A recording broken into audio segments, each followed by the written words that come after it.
All right, so are you ready to unlock the secrets to building wealth? Sounds good to me.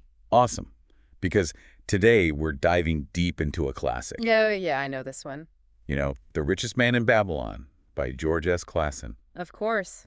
Everyone interested in personal finance has at least heard of this book. Right. It's practically a must-read. It's been around for almost a century. And still so relevant, timeless wisdom. Exactly. And that's what we're going to uncover today. We're going beyond those typical budgeting tips. The kind you hear everywhere. Yeah, we're going deeper. Much deeper. Yeah. Into the Babylonian mindset. To discover the real secrets to building wealth.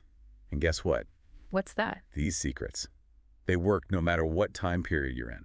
Oh, I like where this is going. This is going to be good. So what makes The Richest Man in Babylon so special? Well, for starters, it's not your typical dry finance book. Yeah, it's not just charts and graphs and formulas. Definitely not. Clason, he was a smart guy. He knew how to make learning engaging. By telling stories. Exactly. He uses these captivating parables set in ancient Babylon. Oh, so it's like you get transported back in time. You got it. You're learning alongside these Babylonian characters. Who are trying to build their wealth just like we are today. Exactly.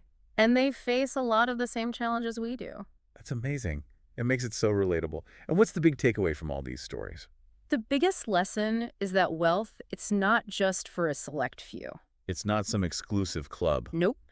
This book screams that anyone with the right habits And the right mindset. can achieve financial success. Love that message. It's so empowering. And it all starts with a pretty simple principle. Right.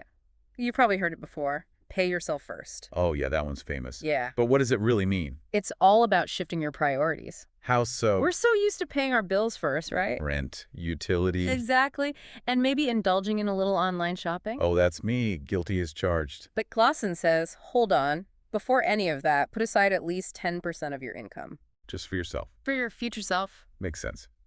But wouldn't putting away 10% make things tighter? Especially with costs rising like they are. Exactly. How do we balance saving with all those other expenses? Well, that's where the second big principle comes in. Understanding the difference between needs and wants. Needs versus wants. Okay, yeah, I've heard that before too, but it's harder than it sounds sometimes. Oh, absolutely. But Clason isn't saying you have to live like a monk. It's not about deprivation. It's more about being mindful.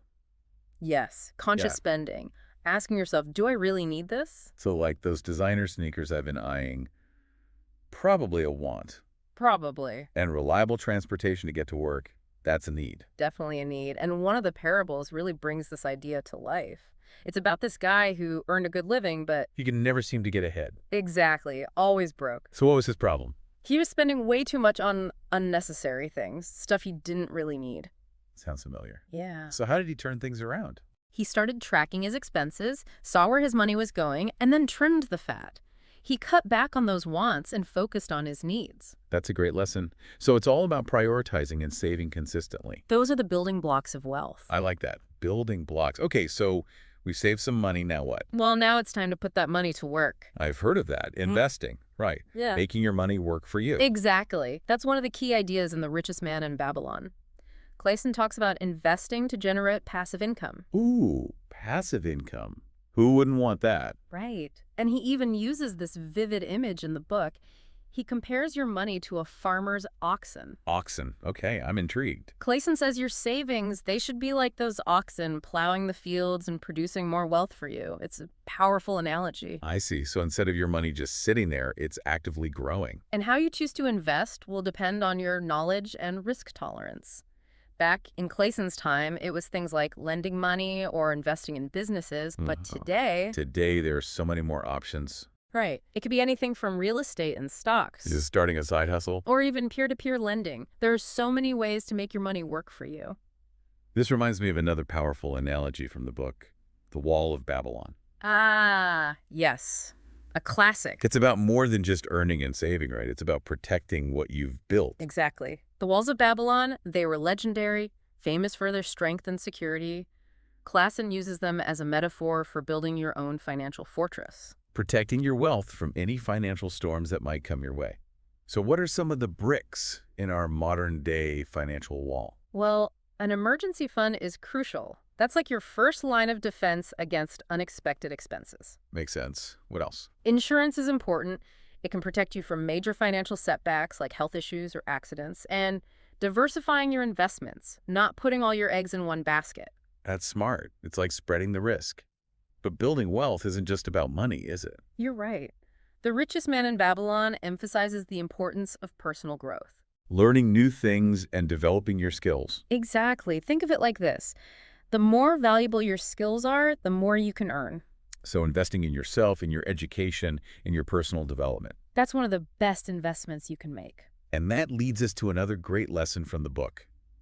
It's about luck. Or what some might call luck. Okay, what about it? Clason says, luck favors the prepared. I like that.